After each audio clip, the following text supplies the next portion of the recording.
श्री राम कृष्ण वचनामृत के अगले भाग को प्रारंभ करते हैं। श्री राम कृष्ण कहते हैं, कामिनी और कांचन में मन पड़ा रहा तो योग नहीं होता। साधारण जीवों का मन गुदा, नाभि और लिंग में रहता है। बड़ी साधना करने के बाद कहीं कुंडलिनी शक्ति जागृत होती है। नाड़ियां 3 हैं, ईड़ा, पिंगला और सुषुम्ना। सुषुम्ना के भीतर 6 पद्म हैं।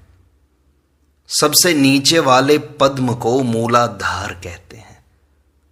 उसके ऊपर हैं स्वाधिष्ठान, मणिपुर, अनाहत, विशुद्ध और आज्ञा। इन्हें षट चक्र कहते हैं। कुंडलिनी शक्ति जब जागती है तब वह मूलाधार, स्वाधिष्ठान, मणिपुर, इन सब पद्मों को क्रमशः पार करती हुई हृदय के अनाहत पद्म में आकर विश्राम करती है। जब लिंग, गुह्य और नाभि से मन हट जाता है तब ज्योति के दर्शन होते हैं। साधक आश्चर्यचकित होकर ज्योति देखता है और कहता है, ये क्या है? 6 चक्रों का भेद हो जाने पर कुंडलिनी सहस्रार पद्म में पहुंच जाती है। तब समाधि होती है। वेदों के मत से ये सब चक्र एक एक भूमि है। इस तरह 7 भूमियां हैं। हृदय चौथी भूमि है। हृदय वाले अनाहत पद्म के 12 दल हैं। विशुद्ध चक्र 5वीं भूमि है। जब मन यहां आता है तब केवल ईश्वरीय प्रसंग कहने और सुनने के लिए प्राण व्याकुल होते हैं। इस चक्र का स्थान कंठ है। वह पद्म 16 दलों का है। जिसका मन इस चक्र पर आया है उसके सामने अगर विषय की बातें, कामिनी और कांचन की बातें होती हैं तो उसे बड़ा कष्ट होता है। उस तरह की बातें सुनकर वह वहां से उठ जाता है। इसके बाद 6ठी भूमि है आज्ञा चक्र। यह 2 दलों का है। कुंडलिनी जब यहां पहुंचती है तब ईश्वरीय रूप के दर्शन होते हैं, परंतु फिर भी कुछ ओट रह जाती है। जैसे लालटेन के भीतर की बत्ती।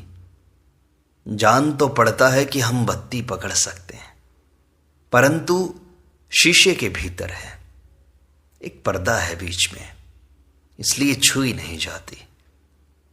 इससे आगे चलकर 7वीं भूमि है सहस्रार पद्म। कुंडलिनी के वहां जाने पर समाधि होती है। सहस्रार में सच्चिदानंद शिव हैं।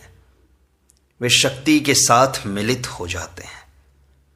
शिव और शक्ति का मेल। सहस्रार में मन के आने पर निर्बीज समाधि होती है। तब बाह्य ज्ञान कुछ भी नहीं रह जाता। मुख में डालने से दूध गिर जाता है। इस अवस्था में रहने पर 21 दिन में मृत्यु हो जाती है। काले पानी में जाने पर जहाज फिर नहीं लौटता। ईश्वर कोटि और अवतारी पुरुष ही इस अवस्था से उतर सकते हैं। वे भक्ति और भक्त लेकर रहते हैं, इसीलिए उतर सकते हैं। ईश्वर उनके भीतर विद्या का मय, भक्त का मय केवल लोक शिक्षा के लिए रख देते हैं। उनकी अवस्था फिर ऐसी होती है कि 6ठी और 7वीं भूमि के भीतर ही वे चक्कर लगाया करते हैं। समाधि के बाद कोई कोई इच्छा पूर्वक विद्या का मैं रख छोड़ते हैं। उस मैं में कोई मजबूत पकड़ नहीं है। वह मैं की एक रेखा मात्र है। हनुमान ने साकार और निराकार के दर्शनों के बाद दास मैं रखा था। नारद, सनक, सनंदन, सनातन, सनत कुमार इत्यादि लोगों ने भी ब्रह्म साक्षात्कार के बाद दास में, भक्त में रख लिया था। ये सब जहाज की तरह हैं। स्वयं भी पार जाते हैं और साथ बहुत से आदमियों को भी पार ले जाते हैं। परमहंस निराकारवादी भी हैं और साकारवादी भी। निराकारवादी जैसे त्रैलंग स्वामी, इनके जैसे परमहंस केवल अपने ही हित के लिए चिंता करते हैं। यदि उन्हें स्वयं को इष्ट प्राप्ति हो जाती है तो वे उसी से संतुष्ट रहते हैं। ब्रह्म ज्ञान के बाद भी जो लोग साकारवादी होते हैं वे लोक शिक्षा के लिए भक्ति लेकर रहते हैं। वे उस घड़े के सदृश हैं जो मुंह तक लबालब भरा है। उनमें से थोड़ा पानी किसी दूसरे बर्तन में भी डाला जा सकता है। इन लोगों ने जिन साधनाओं के द्वारा ईश्वर को प्राप्त किया है उनकी बातें लोक शिक्षा के लिए कही जाती हैं। इस तरह लोगों का कल्याण होता है। पानी पीने के लिए बड़ी मेहनत करके कुआं खोदा गया, फावड़ा और कुदाल लेकर। कुआं खुद जाने पर कोई कुदाल आदि उसी में छोड़ देते हैं, क्योंकि फिर खोदने की कोई आवश्यकता नहीं रही। परंतु कोई कोई कंधे में डाले फिरते हैं दूसरे के उपकार के लिए। कोई आम छिपा कर खाता है, फिर मुख पहुंचकर लोगों से मिलता है, और कोई कोई दूसरे को देकर खाते हैं, लोक शिक्षा के लिए भी और लोगों को स्वाद चखाने के लिए भी। मैं चीनी खाना अधिक पसंद करता हूं, चीनी बन जाना नहीं। गोपियों को भी ब्रह्म ज्ञान हुआ था, परंतु वे ब्रह्म ज्ञान चाहती नहीं थी।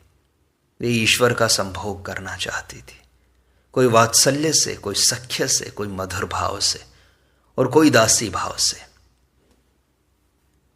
भय दिखाकर या भय खाकर ईश्वर की भक्ति करना प्रवर्तकों का भाव है। उन्हें पा जाने के गीत गाओ, आनंद के गाने गाओ। नवीन नियोगी के यहां उस दिन कैसा गाना हो रहा था कि नाम की मदिरा पीकर मस्त हो जाओ। केवल अशांति की बात भी नहीं सुहाती। ईश्वर को लेकर आनंद करना, उन्हें लेकर मस्त रहना। भक्त कहते हैं क्या आपका एक आध गाना न होगा? श्री रामकृष्ण कहते हैं मैं क्या गाऊंगा? अच्छा, जब भाव आ जाएगा तब मैं गाऊंगा। कुछ देर बाद श्री रामकृष्ण गाने लगे। गाते हुए ऊर्ध्व दृष्टि हो गई। कई गाने गाए, एक का भाव यह है कि श्यामा माँ ने कैसी कल बनाई है। वह 3.5 हाथ की कल के भीतर कितने ही रंग दिखा रही है। वह स्वयं कल के भीतर रहती है और डोर पकड़कर अपनी इच्छा के अनुसार उसे घुमाती रहती है। परंतु कल कहती है मैं तो खुद घूम रही हूं। वह नहीं जानती कि घुमाने वाली कोई दूसरी ही है। जिसने कल का हाल मालूम कर लिया है उसे फिर कल नहीं बनना पड़ता। किसी किसी कल की भक्ति की डोर से तो श्यामा मां स्वयं आकर बंध जाती है। फिर रामकृष्ण कहते हैं मां, जिसके जो संस्कार हैं वो तो होकर रहेगा। मैं और इसमें क्या कहूं? विवेक वैराग्य के हुए बिना कुछ होता तो है नहीं। वैराग्य कितने ही तरह के हैं। एक ऐसा है जिसे मरकट वैराग्य कहते हैं। वह वैराग्य संसार की ज्वाला से जलकर होता है, अधिक दिन नहीं टिकता वो। और सच्चा वैराग्य भी है। एक व्यक्ति के पास सब कुछ है, किसी वस्तु का अभाव नहीं, फिर भी उसे सब कुछ मिथ्या जान पड़ता है। वैराग्य एकाएक नहीं होता, समय के आने बिना नहीं होता। परंतु एक बात है, वैराग्य के संबंध में सुन लेनी चाहिए। जब समय आएगा तब इसकी याद होगी कि हाँ, कभी सुना था। एक बात और है, इन सब बातों को सुनते सुनते विषय की इच्छा थोड़ी थोड़ी करके घटती जाती है। शराब के नशे को घटाने के लिए थोड़ा थोड़ा चावल का पानी पिया जाता है। इस तरह धीरे धीरे नशा घटता रहता है। ज्ञान लाभ करने के अधिकारी बहुत ही कम हैं।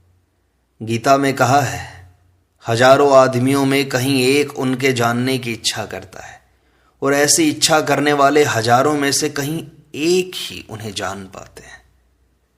भक्त कहता है, मनुष्याणाम सहस्रेषु कश्चिद यतति सिद्धये। श्री रामकृष्ण कहते हैं, संसार की आसक्ति जितनी ही घटती जाएगी, ज्ञान भी उतना ही बढ़ता जाएगा। आसक्ति अर्थात कामिनी और कांचन की आसक्ति। प्रेम सभी को नहीं होता, गौरांग को हुआ था। जीवों को भाव हो सकता है, बस ईश्वर कोटि को जैसे अवतारों को प्रेम होता है। प्रेम के होने पर संसार तो मिथ्या जान पड़ेगा ही, किंतु इतने प्यार की वस्तु जो यह शरीर है यह भी भूल जाएगा। पारसियों के ग्रंथ में लिखा है, चमड़े के भीतर मांस है, मांस के भीतर हड्डियां, हड्डियों के भीतर मज्जा, इसके बाद और भी न जाने क्या क्या, और सबके भीतर प्रेम। प्रेम से मनुष्य कोमल हो जाता है, प्रेम से कृष्ण त्रिभंग हो गए हैं। प्रेम के होने पर सच्चिदानंद को बांधने वाली रस्सी मिल जाती है, उसे पकड़कर खींचने से ही हुआ। जब बुलाओगे तभी पाओगे। भक्ति के पकने पर भाव होता है, भाव के पकने पर सच्चिदानंद को सोचकर वह निर्वाक रह जाता है। जीवों के लिए बस यहीं तक है, और फिर भाव के पकने पर महाभाव या प्रेम होता है, जैसे कच्चा आम या पका हुआ आम। शुद्धा भक्ति ही एकमात्र सार वस्तु है और सब मिथ्या है। नारद के स्तुति करने पर श्री रामचंद्र ने कहा, तुम वरदान लो। नारद ने शुद्धा भक्ति मांगी और कहा, हे राम, अब ऐसा करो जिससे तुम्हारी भुवन मोहिनी माया से मुग्ध न हो जाऊं। राम ने कहा, यह तो जैसे हुआ, दूसरा वर मांगो। नारद ने कहा, और कुछ न चाहिए, केवल भक्ति की प्रार्थना है। यह भक्ति भी कैसे हो? पहले साधुओं का संग करना चाहिए। सत्संग करने पर ईश्वरीय बातों पर श्रद्धा होती है, श्रद्धा के बाद निष्ठा है, तब ईश्वर की बातों को छोड़ और कुछ सुनने की इच्छा नहीं होती, उन्हीं के काम करने को जी चाहता है। निष्ठा के बाद भक्ति है, इसके बाद भाव, फिर महाभाव और वस्तु लाभ। महाभाव और प्रेम अवतारों को होता है। संसारी जीवों का ज्ञान, भक्तों का ज्ञान और अवतार पुरुषों का ज्ञान बराबर नहीं। संसारी जीवों का ज्ञान जैसे दीपक का उजाला है, उससे घर के भीतर ही प्रकाश होता है और वहीं की चीजें देखी जा सकती हैं। उस ज्ञान से खाना पीना, घर गृहस्थी का काम संभालना, शरीर की रक्षा, संतान पालन, बस यही सब होता है। भक्त का ज्ञान जैसे चांदनी, भीतर भी दिखाई पड़ता है और बाहर भी, परंतु बहुत दूर की चीज या बहुत छोटी चीज दिखाई नहीं देती। अवतार आदि का ज्ञान मानो सूर्य का प्रकाश है, भीतर बाहर छोटी बड़ी वस्तु सभी दिखाई देती है। यह सच है कि संसारी जीवों का मन गंदले पानी की तरह बना हुआ है, परंतु फिटकरी छोड़ने पर वह साफ हो सकता है। विवेक और वैराग्य उनके लिए फिटकरी है। श्री राम कृष्ण भक्तों से कहते हैं, आप लोगों को कुछ पूछना हो तो पूछिए। भक्त कहते हैं, जी सब तो सुन रहे हैं, आप बस कहते जाइए। श्री राम कृष्ण कहते हैं, सुन रखना अच्छा है, परंतु समय के बिना होता नहीं कुछ भी। जब ज्वर बहुत रहता है तब कुनैन देने से क्या होगा? फीवर मिक्सचर देकर दस्त कराने पर जब बुखार कुछ उतर जाता है तब कुनैन दी जा सकती है। और किसी किसी का बुखार ऐसे भी अच्छा हो जाता है, कुनैन देनी नहीं पड़ती। लड़के ने सोते समय अपनी माँ से कहा था, माँ जब मुझे शौच लगे तो जगा देना। माँ ने कहा, बेटा शौच की तीव्रता तुम्हें स्वयं उठा देगी। कोई कोई यहां आता है, देखता हूं वह किसी भक्त के साथ नाव पर चढ़कर आता है, परंतु ईश्वर की बातें उसे सुहाती नहीं। वह सदा अपने मित्र को कोंचता रहता है कि कब उठेगा कब उठेगा। जब उसका मित्र किसी तरह न उठा तब उसने कहा, अच्छा तो तुम यहां बैठो, मैं तब तक चलकर नाव पर बैठता हूं। जिन्हें पहली ही बार आदमी का चोला मिला है उन्हें भोग की आवश्यकता है। कुछ काम जब तक किए हुए नहीं होते तब तक चेतना नहीं आती। श्री राम कृष्ण मास्टर से पूछते हैं, अच्छा यह मेरी कैसी अवस्था है? मास्टर कहते हैं, जी बाहर से देखने में तो सहज अवस्था है आपकी, परंतु भीतर बड़ी गंभीर है। आपकी अवस्था समझना बड़ा कठिन है। श्री रामकृष्ण कहते हैं, हाँ, जैसे पक्की फर्श, लोग ऊपर तो देखते हैं परंतु भीतर क्या है जान नहीं पाते। चांदनी घाट में बलराम आदि कुछ भक्त कलकत्ता जाने के लिए नाव पर चढ़ रहे हैं। दिन का तीसरा पहर है, 4 बजे होंगे। गंगा में भाटा है, उस पर दक्षिण वाली हवा बह रही है। गंगा का वक्षस्थल तरंगों से शोभित हो रहा है। अगले दिन संध्या होने में थोड़ी देर है। श्री रामकृष्ण कमरे में बैठे हुए हैं तथा माता के साथ एकांत में बातचीत कर रहे हैं। श्री रामकृष्ण मणि से कहते हैं, अच्छा, भाव की अवस्था में मैं जो कुछ कहता हूं, क्या इससे लोग आकर्षित होते हैं?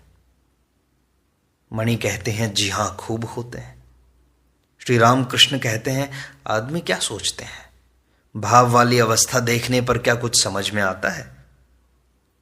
मणि कहते हैं, जान पड़ता है एक ही आधार में ज्ञान, प्रेम, वैराग्य और सहज अवस्था विराजमान है। भीतर कितनी उथल पुथल मच गई है, फिर भी बाहर से सहज भाव दिखाई पड़ता है। यह अवस्था बहुतेरे समझ नहीं सकते, परंतु कुछ लोग उसी पर आकृष्ट होते हैं।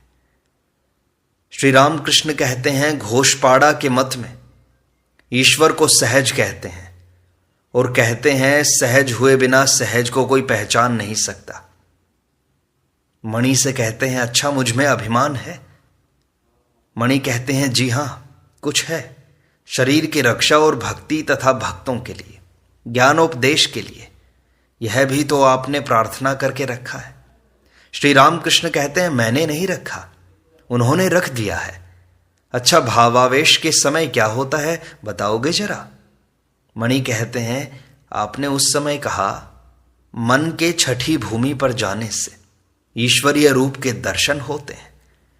फिर जब आप बातचीत करते हैं तब मन 5वीं भूमि पर उतर आता है। श्री रामकृष्ण कहते हैं, वे ही सब कर रहे हैं, मैं कुछ नहीं जानता। मणि कहते हैं, जी हां, इसीलिए तो इतना आकर्षण है। देखिए, शास्त्रों में 2 तरह से कहा है। एक पुराण के मत में श्री कृष्ण चिदात्मा है और श्री राधा चित शक्ति। एक दूसरे पुराण में श्री कृष्ण को ही काली और आद्या शक्ति कहा है। श्री रामकृष्ण कहते हैं, देवी पुराण के मत से काली ने ही कृष्ण का स्वरूप धारण किया है। तो इससे क्या होगा? वे अनंत हैं और उनके मार्ग भी अनंत हैं। मणि कहते हैं, अब मैं समझा, आप जैसा कहते हैं छत पर चढ़ना ही इष्ट है, चाहे जिस तरह चढ़ सको, जीने से या बांस लगाकर या रस्सी पकड़कर।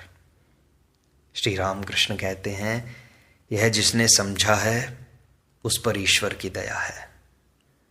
ईश्वर की कृपा हुए बिना किसी के संशय दूर नहीं होते। बात यह है कि किसी तरह उन पर भक्ति होनी चाहिए, प्यार होना चाहिए। अनेक खबरों से काम क्या है? एक रास्ते से चलते चलते अगर उन पर प्यार हो जाए तो काम बन गया। प्यार के होने से ही उन्हें आदमी पाता है। इसके बाद अगर जरूरत होगी तो वे समझा देंगे, सब रास्तों की खबर बतला देंगे। ईश्वर पर प्यार होने से ही काम होगा।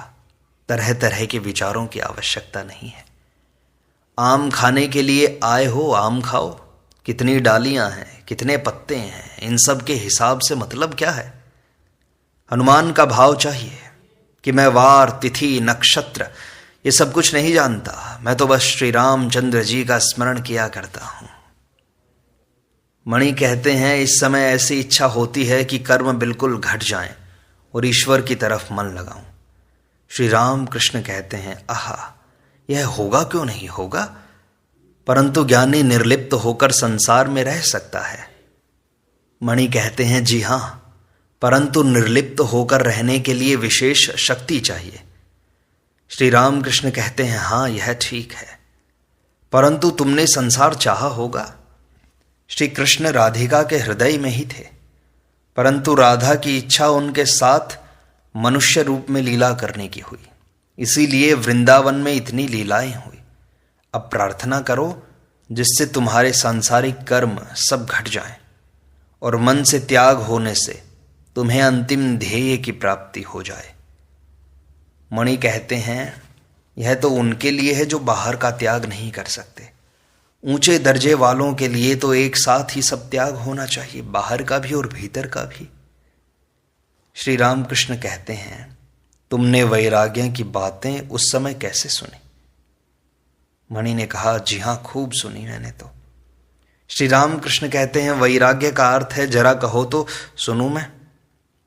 मणि कहते हैं, वैराग्य का अर्थ सिर्फ संसार से विराग नहीं, ईश्वर पर अनुराग और संसार से विराग है। श्री रामकृष्ण कहते हैं, हाँ ठीक कहा, संसार में धन की जरूरत है अवश्य, परंतु उसके लिए अधिक चिंता न करना, यदृच्छा लाभ, यही अच्छा है। संचय के लिए इतना न सोचा करो। जो लोग उन्हें मन से और प्राण से सब कुछ समर्पित कर देते हैं, जो उनके भक्त हैं, शरणागत हैं, वे लोग यह सब इतना नहीं सोचते। जहां आय है वहां व्यय भी है। एक ओर से रुपया आता है, दूसरी ओर से खर्च हो जाता है। इसका नाम है यदृच्छा लाभ।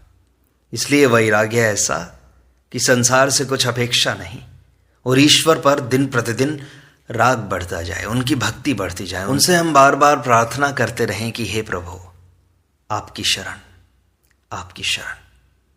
इस प्रकार श्री रामकृष्ण वचनामृत का यह भाग यहीं संपूर्णता को प्राप्त होता है।